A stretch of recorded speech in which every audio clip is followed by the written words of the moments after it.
Ләззат талып қалып скорый әкетті. Күтпеген жағдай орын алды. Нұрлыбек қоштасу үшін Ләззатты құшақтап қолынан ұстады.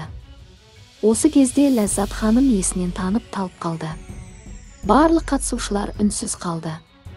Ләззатты редакторлар тікелей эфирде студиядан алып кетті. Эфир сыртында жедел жәрдем келді.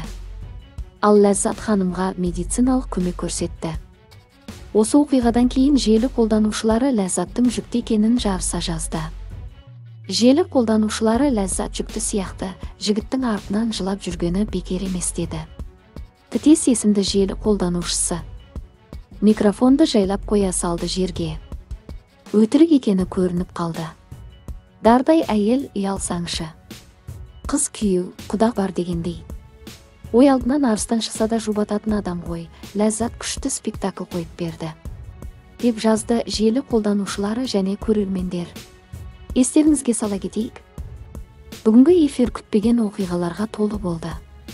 Альмира ханым студияға Ләззат ханымды шақырды. Ортаға Нұрлыбек мырза шықты. Нұрлыбек Ләззат жайлы ауыр айтты. Ләззат өзгермейді. Ләззаттың мінезі қиын адам, деп Ләззат жайлы бәрін жайып салды. Сонымен қатар Нұрлыбектің анасы Ләззатқа қарсы екенін білдірді. Мұны естіген қатысушылар Нұрлыбекке звезда боп кеткенсің.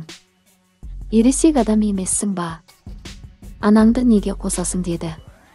Ләззат тағы да Нұрлыбекке жылап тұрып, тағы да мүмкіндік сұрады. Тіпті бір ай күт, мен өзгеремін деп жылады Ләззат қызымыз. Бірақ Нұрлыбек Ләззатқа ауыр айтты. Бауыржан мырза Ләззаттың өзгеріп жатқаны жайлы Нұрлыбекке айтты.